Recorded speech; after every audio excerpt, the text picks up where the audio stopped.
Olá, setor de saúde. Começa agora o podcast QRContent, uma iniciativa da Qualirede. Aqui você vai encontrar discussões sobre temas relacionados à gestão em saúde e entrevistas com administradores e gestores experientes, médicos de referência e instituições preocupadas com o futuro do setor do Brasil. Eu sou a Gizelli Nader, diretora de operações em saúde da Qualirede. Estamos recebendo o Everton Silva, ele é superintendente da Unidas de Minas Gerais. Bem-vindo, Everton. Olá, Gizelli, agradeço mais uma vez o convite. Hoje a gente vai falar um pouquinho sobre a APS, Atenção Primária Saúde, que é um tema que vem sendo muito recorrente no mercado, muito discutido como uma estratégia importante, uma opção interessante para ajudar na sustentabilidade do mercado. Então a gente vai aproveitar a experiência do Everton, que é muito grande nesse sentido, ele vem ajudando a preparar o mercado para receber esse novo modelo. E para começar, Everton, eu queria que você falasse um pouquinho quais são os principais conceitos da atenção primária à saúde. Bom, Gizelli, essa questão de conceitos, a gente até vem discutindo muito isso dentro da Unidas, montamos inclusive uma comissão aqui em Minas exatamente para tentar equalizar um pouquinho essa questão dos conhecimentos, da nomenclatura, dos unitermos, e a nível de conceito central, o conceito continua sendo o tradicional, definido ali atrás por nossa grande estudiosa Bárbara Starfield na área, que já entendia que a atenção primária à saúde pode ser entendida como o primeiro nível do sistema dos serviços de saúde, o qual deve funcionar como porta de entrada preferencial deste sistema, com ações resolutivas sobre os problemas de saúde e que articule-se com os demais níveis de complexidade, formando uma rede integrada de cuidado. Outra discussão importante que nós temos feito lá é que, para além da questão de conceito, o fundamental, até porque vem surgindo modelos novos de APS, de executar APS, com a inclusão da tecnologia, isso vem se aprimorando em algumas linhas. O que a gente tem discutido muito é, para além do conceito, a importância de definirmos claramente os 4 atributos da APS. Porque esse é o que vai diferenciar claramente se estou investindo, se estou de fato entrando numa estratégia focada em atenção primária à saúde ou não. Lembrando que os 4 atributos centrais são o acesso do primeiro contato, ou seja, ter aquele serviço, aquele equipamento, aquele ponto de cuidado como sendo a primeira opção para tratar as condições ou necessidades de saúde de uma população, que seja uma estratégia longitudinal, que ela possa cuidar por longo tempo e ao longo das fases da vida das pessoas que por elas são cuidadas, que trate das questões de integralidade, se não num grau de autonomia total, entendendo que faz parte de uma rede que encontrará resolutividade para todas as situações de saúde ou de doença que essa população passar, mas que principalmente, eu acho que para nós é um ponto fundamental, sirva como coordenador da atenção dentro dessa estratégia de rede integrada, que é o que o sistema deve apresentar como desafio para nós aqui no Brasil. Ok. As clínicas de APS, elas beneficiam diferentes integrantes da cadeia do sistema de saúde. Quando a gente fala dos conceitos, fica muito claro o benefício para o beneficiário e para o paciente. Quais são os outros integrantes da cadeia que se beneficiam com isso? Como que você vê isso, Everton? Na verdade, toda a cadeia assistencial ela pode se beneficiar de pontos de integração, né? E a APS funcionando como esse ponto de integração, como esse ponto de interlocução, se nós pegarmos em questões mais práticas, 2 dos atributos talvez sejam as grandes contribuições que a APS pode dar para toda a cadeia produtiva de saúde de um sistema. O primeiro deles é a coordenação de cuidado, porque, enfim, independente do nível de sistema que estiver, esse beneficiário ou este outro equipamento, esse outro serviço, sabe que pode contar com a atenção primária à saúde fazendo essa integração, quando ele não tem uma interlocução direta. E o segundo é a longitudinalidade. E aí a gente pode pensar questões práticas como desde o encaminhamento assertivo para um profissional especialista da rede, que muitas vezes recebe demandas para aquém do que ele tem capacidade de responder, questões básicas que caem no cardiologista, questões básicas que caem num pneumologista e que pode ser melhor direcionada pela atenção primária à saúde, até como ponto de referência para uma maior complexidade, como uma deshospitalização qualificada, uma alta segura para um hospital que tem encontrado dificuldade de fazer uma rotatividade de leito mais eficiente por conta de ter essa segurança na rede ambulatorial. Então, centrar o modelo de atenção na atenção primária tende a trazer bons resultados para toda a cadeia produtiva de assistência.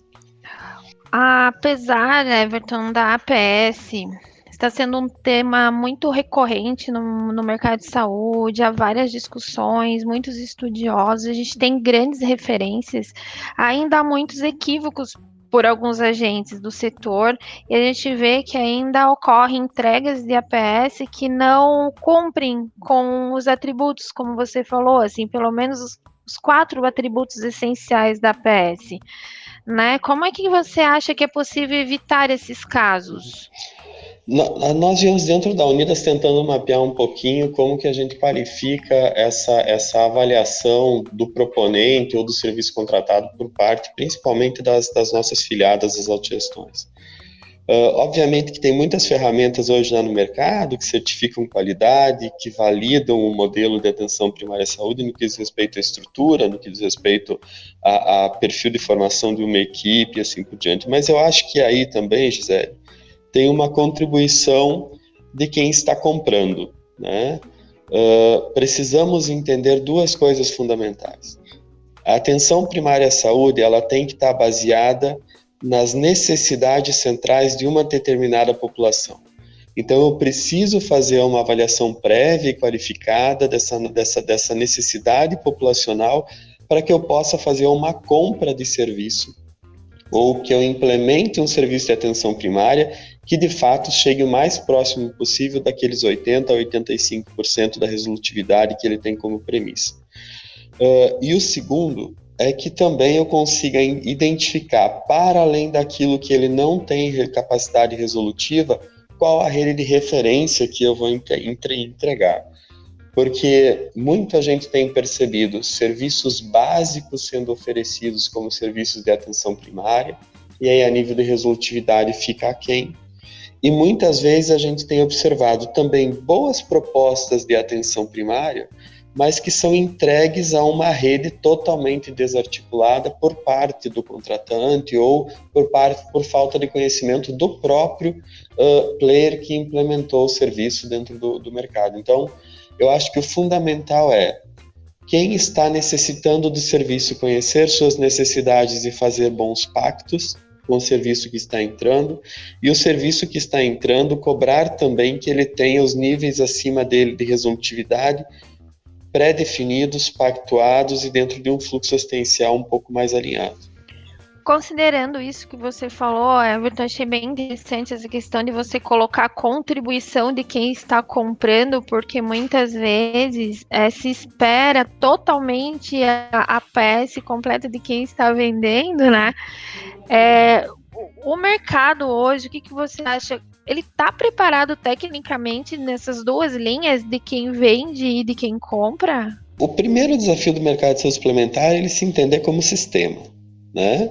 Normalmente nós nos olhamos de forma segmentada dentro de um espaço de disputa de carteiras que compõem pessoas. À medida que a saúde suplementar se entender como sistema e entender que a atenção primária, principalmente, o que ela tem de grande contribuição é aumentar o nível de saúde da população deste sistema, independente da carteira de pessoas que ele compõe, e que esse benefício ele é um benefício sistêmico, eu acho que o mercado vai conseguir amadurecer um pouco mais. O segundo ponto que eu acho que é fundamental é que o mindset, principalmente dos players, ele saia um pouco do foco do controle do consumo para um controle muito mais voltado ao cuidado. Sistemas centrados em atenção primária à saúde, eles são essencialmente sistema de healthcare. Eles são sistemas que cuidam das pessoas para que elas se mantenham no maior nível de saúde possível. Então, obviamente que a gente nunca vai abrir mão de controlar consumo, porque, enfim, o consumo pode representar desperdício em algum nível, Mas, à medida que nós entendamos que o resultado em saúde é o centro de avaliação desse sistema e que, independente da carteira que essa pessoa está, ela estando mais saudável, todo mundo ganha, socialmente falando, economicamente falando, acredito que os modelos de remuneração vão ser mais facilmente absorvidos pelo mercado, acredito que não vai ter preocupação em pagar 10 anos per capita para uma atenção primária, cuidar de uma pessoa e depois sair que ela vai saber que ela vai sair da tua carteira e ir para outra, porque você também vai estar recebendo pessoas mais saudáveis vindas de outra carteira. Acredito que o sistema vai entender um pouquinho melhor essa aflição que ele tem, principalmente na área do investimento, e vai sentir essa mudança também nos resultados, inclusive econômico-financeiros das empresas. Ok. Você pode compartilhar conosco o trabalho que vocês vêm fazendo da Unidas nessa questão da capacitação do mercado para a aplicação da atenção primária à saúde? Você já falou um pouquinho, mas você pode detalhar um pouco mais e o quanto ele vai auxiliar nessa linha comprador? A Unidas, a nível nacional, ela vem com duas atuações que eu acho que vão contribuir para isso, principalmente focada nas nossas filiadas, focada na capacidade e na qualidade de decisão que elas têm com relação a seus modelos e os seus equipamentos de assistência. Um deles é a Comissão de Modelos de Atenção à Saúde, que foi estruturada no finalzinho do ano passado. A gente vai começar a dar braços e ações para ela este ano, até para fomentar a nossa plataforma de serviços e ideias compartilhadas, que é a Unishare, para ela poder realmente entregar isso de forma mais qualificada para quem acessá-la. Em Minas Gerais, especificamente, nós já estamos com 3 meses de atuação da Comissão de Atenção Primária à Saúde, que tem como foco elucidar mesmo para as filiadas o que é atenção primária à saúde, o que é uma atenção primária de saúde de qualidade, que perfil de entrega eu tenho que esperar, depender do serviço que eu estou comprando, que tipo de resultado em saúde eu posso esperar a partir daquele estilo de assistência. E acredito que agora em maio deva estar saindo pela Unidas também um primeiro curso a nível nacional para a elaboração de projetos de atenção primária, exatamente para que nós possamos formar internamente nas autogestões equipes capazes de elaborar, monitorar e avaliar projetos de atenção primária que vão estar sendo apresentados como alternativas no mercado. O Everton, pelo que você colocou, eu ia até te fazer uma pergunta se você acha que a atenção primária à saúde é um dos grandes agentes resolutivos para a sustentabilidade. Eu acho que tudo que você colocou, eu acho que sim, mas eu queria que você falasse um pouquinho mais sobre isso, como você vê a atenção primária à saúde como um agente resolutivo e as deficiências do sistema como um todo que a gente pode enfrentar por aí. Bom, Gizelli, com relação aos resultados, é indiscutível, porque os sistemas que são observados no mundo, que vêm apresentando melhores resultados em saúde e até econômico-financeiros, eles estão centrados na atenção primária, independente de serem sistemas universais, como o britânico, que é o grande exemplo disso, e é o que é tomado como exemplo a nível mundial, até o próprio modelo do sistema americano, que recentemente, com suas ACOs, conseguiu organizar ecossistemas centrado em princípios de atenção primária, de coordenação de cuidado, de fluxo assistencial orientado pela atenção primária, e se tornou um pouco mais viável em algumas regiões dos Estados Unidos.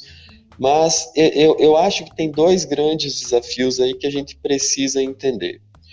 O sistema é hoje um sistema desarticulado e ele precisa de um ponto indutor. E a atenção primária é um ponto indutor de muita potência para sistemas que têm problemas como o sistema de saúde suplementar brasileiro. E junto com isso, utilizar melhor o que a gente tem de tecnologia de informação, a exemplo de telemedicina, a exemplo de teletriagem, a exemplo de outras estruturas de tecnologia da informação que vêm surgindo, que nos dão potencial de escala, até para recuperar aquela visão que eu tratei ali atrás, que é uma visão um pouco mais sistêmica dentro da saúde suplementar. Então, sem dúvida, é um ponto fundamental para fazer a integração, tem potência, atenção primária para fazer isso, e talvez tenhamos só que ser um pouquinho mais inovadores na utilização das tecnologias da informação. Ô Everton, eu queria te agradecer imensamente por você ter aceito o nosso convite. Fiquei muito feliz, extremamente satisfeita por você compartilhar essa tua experiência conosco e esse trabalho excelente que você vem fazendo aí, auxiliando nessa mudança de modelo no mercado de saúde. Infelizmente, o nosso tempo acabou, mas espero ter uma outra oportunidade contigo. Muito obrigada, viu? Eu é que agradeço, Gizelli, agradeço a Qualirede, tem sido um player aí fundamental nas discussões com relação à atenção primária, integração de rede, organização do sistema, e tanto o Everton quanto a Unidas estão à disposição de vocês para esse debate, essa discussão que é importante para a saúde suplementar. E o podcast QRContent é uma iniciativa da Qualirede, líder na gestão em saúde. Saúde é tudo para a Qualirede. Acompanhe os podcasts e conteúdos nas nossas redes sociais em qrcontent.com.br. E para conhecer mais sobre o trabalho da Qualirede, visite nosso site www.qualirede.com.br.